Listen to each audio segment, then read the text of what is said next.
তোমাদের সাথে তো অনেক আগে অনেকবার অনেক রকম রেসিপি শেয়ার করেছি, তো ভাবলাম আজকে ঘুগনি রেসিপিটা শেয়ার করি। দেখতে পাচ্ছ, ওয়াও, সকালটা যদি এরকমভাবে শুরু হয় আর কোনো কথা হবে না। সকাল সকাল ঘুগনি আর লুচি, কি টেস্টি, আর ফুলকো ফুলকো লুচি। এইদিকে দেখো, ঘুগনি করার জন্য আমি রাত্রে মটরগুলোকে ভিজিয়ে রেখেছিলাম। তো ভেজানো মটরগুলোকে আমি সেদ্ধ বসিয়ে দিয়েছি কড়াইতে হলুদ লবণ দিয়ে। আর এদিকে ছিল আদা কুচি, রসুন, গোটা জিরে আর শুকনো লঙ্কা, এটা মিক্সারে দিয়ে দেবো। আর এদিকে ছিল পেঁয়াজ কুচি। তো ওটাকে আমি কড়াইতে বসিয়েছি। তোমরা চাইলে প্রেশার কুকারে 4টে সিটি দিয়ে নামিয়ে দিতে পারো। 1% যাতে শক্ত থাকে সেরকমভাবে নামাতে হবে। আমি প্রেশারে আর দেইনি, ভাবলাম কড়াইতেই দিয়ে দিই, কারণ রাত্রে ভিজিয়ে রেখেছিলাম, তো ভেজানোটা খুব সুন্দর হয়েছিল সকালে দেখলাম। ওই কারণে আর প্রেশারে দেওয়ার প্রয়োজন মনে হয়নি। এদিকে মিক্সারে পেস্ট করা হয়ে গেছে, আর এদিকে দেখো আমার মটরটাও সেদ্ধ হয়ে গেছে। মটরটার কালারটা দেখেছো, জাস্ট ওয়াও এসছে, যেহেতু হলুদ লবণ দিয়েছিলাম। আর মটরটা 1%-এর মতন একটু শক্ত ছিল, কারণ আমার মেয়ে গলে গেলে খায় না। আর সত্যি কথা কি, মটর গলে গেলে টেস্টও লাগে না। তারপর নামিয়ে নিয়েছি, তার মধ্যে দিয়ে দিচ্ছি এক এক করে পেঁয়াজ কুচি। তোমরা বিশ্বাস করে এইভাবে একবার ট্রাই করে দেখো, অসাধারণ লাগে। অনেকেই তো ঘুগনির অনেকভাবে রান্না করো, কিন্তু আমার মতন আমি আশা করি কেউ কখনো করোনি। একবার ট্রাই করে দেখো, অসাধারণ লাগে সত্যি খেতে। তার মধ্যে দিয়ে দিলাম ওই পেস্টটা, তোমরা তো জানো পেস্টে কী কী ছিল। তারপরে দিয়ে দিলাম জিরে, ধনে গুঁড়ো, এটা জিরা না, সরি। তারপরে ছিল হলুদ, লবণ। লবণটা পরিমাণ মতন দেবে, কারণ ওই মটর সেদ্ধর সময় আমি লবণ দিয়েছিলাম। তারপরে দিয়ে দিয়েছিলাম সর্ষের তেল। এটাকে এবার ভালো করে ম্যারিনেট করতে হবে। মাংস যেরকমভাবে তোমরা ম্যারিনেট করো, সেম সেই রকম প্রসেসে এটাকে ভালো করে ম্যারিনেট করতে হবে। আর এটা একটু গরম ছিল, আমার হাতে লাগছিল, যেই কারণে আমি ভালো করে ম্যারিনেট করতে পারছিলাম না। কিন্তু এটাকে যত ভালো ম্যারিনেট করবে মশলাটা তত ঢুকবে। তো ম্যারিনেট করার পর কিছুক্ষণ অন্তত রেখে দেবে, যদি পারো আধ ঘন্টা রেখে দাও, তবে আরও ভালো হয়, কারণ মশলাটা ওই মটরগুলোর মধ্যে ঢুকে যাবে। তারপরে দেখো কি করেছি, এইদিকে আমি কিছু পরিমাণের মটর রেখে দিয়েছিলাম মেয়ের জন্য। মেয়ে বলেছিল সেদ্ধ খাবে, ও মাখা খাবে এসে পেঁয়াজ টেয়াজ দিয়ে, আমি ওর জন্য তুলে রেখেছি। আর এইদিকে এটা ম্যারিনেট করতে দেখো রেখে দিয়েছি। তারপরে কড়াইতে তেল বসিয়ে দিয়েছি, আর এদিকে ছিল আলু কুচি।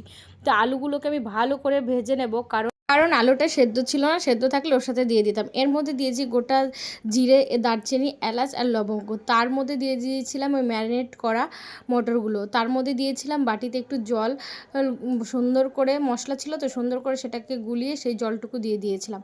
তারপরে সেটাকে ভালো করে কষিয়ে নিতে হবে, কষিয়ে তারপর তোমাদের পরিমাণ মতন জল দিয়ে দেবে, আর লবণটাও তোমাদের পরিমাণ মতন দিয়ে দেবে।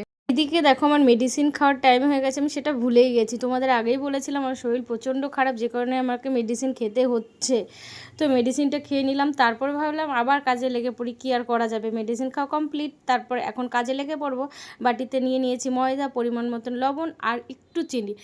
তো যে যা স্বাদ মতন দিয়ে নিও। আর এদিকে দিচ্ছিলাম best choice refine soybean oil. তোমরা ভেবো না এটা আমি প্রমোশন করছি, এটা জাস্ট এমনিই বললাম। তারপরে সুন্দর করে এটাকে ম্যারিনেট করতে হবে। আর আমার দেখো ম্যারিনেট করা কমপ্লিট। এটাকে আমি কিছুক্ষণ রেখে দেবো, কিছুক্ষণ রেখে দিলে তবে ময়দাটা সত্যি খুব ভালো হয়, ওই কারণে কিছুক্ষণ রেখে দেবো। আর এইদিকে আমি ঘুগনিটা দেখতে আসছিলাম, কেমন হয়েছে, কত দূর হয়েছে দেখছি, না একদম কমপ্লিট। এখন শুধু গরম মশলাটা জাস্ট দেবো, তারপর নামিয়ে নেব। দেখো গরম মশলা দেওয়া কমপ্লিট হয়ে গেছে, আর আমার দেখো এদিকে ঘুগনি রেডি। তোমরাই বলো কমেন্টে কেমন হয়েছে। আর প্লিজ একবার বাড়িতে ট্রাই করো আমার মতন, তারপরে কমেন্টে এসে বলো রেসিপিটা কেমন ছিল, কেমন টেস্টি ছিল। এইভাবে রান্না করে দেখো, সত্যি অসাধারণ লাগে খেতে। আর এদিকে দেখো আমি গোল গোল করে রেখেছি, তার মধ্যে তেল দিয়ে দিয়েছিলাম যাতে লেগে না যায়। তারপরে আমি কি করেছি, এইদিকে লুচি ভাজতেও বসে পড়েছি, লুচি ভাজা শুরু করে দিয়েছি। এইদিকে দেখো গোল গোল হয়ে গেছে, ফুলকো ফুলকো লুচি, দেখেই লোভ লাগছে, মনে হচ্ছে তখনই খাই। আমি লুচি অতটা ভালো খাই না, 2-3টে, এটাই জাস্ট, তার থেকে বেশি খেতে পারি না, 2টো কিংবা 3টে। এদিকে দেখো গরম গরম ফুলকো লুচি, কি সুন্দর লাগছে দেখতে, তাই না? লুচি দেখলেই মন ভরে যায়, খাই বা না খাই, আমার তো এটা মনে হয়। তোমাদের কেমন মনে হয় অবশ্যই সেটা কমেন্টে বলবে। তো লুচিও কমপ্লিট হয়ে গেছে, তা ভাবলাম একটু খেয়ে নিই।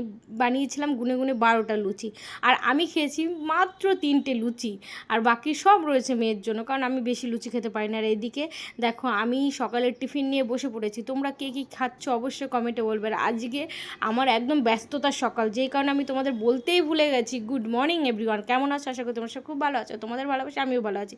আর উফ, জাস্ট ওয়াও হয়েছিল, কথা হবে না, দারুণ হয়েছিল খেতে। তো ভাবলাম খেতে খেতে তোমাদের একটা রিপ্লাই দিয়ে দিই টেস্টটা কেমন হয়েছে, ওই কারণে। টেস্টটা সত্যি অমায়িক হয়েছিল। তোমরা সত্যি এভাবে বানিয়ে দেখতে পারো, বাড়িতে একবার ট্রাই করো।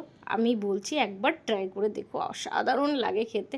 যাই হোক, ভিডিওটা তোমাদের যদি ভালো লেগে থাকে তাহলে লাইক করো, কমেন্ট করো আর শেয়ার করো। আর তোমাদের সাথে দেখা হবে নেক্সট ভিডিওতে, কারণ আজকে বললাম ব্যস্ততার সকাল, আজকে প্রচুর প্রচুর কাজ, তাই ভাবলাম প্রত্যেকটা মুমেন্টই আমি তোমাদের সাথে শেয়ার করব। তো আমি খেতে থাকি, তো টাটা, তোমরাও খেয়ে নাও। দেখা হচ্ছে পরের ভিডিও।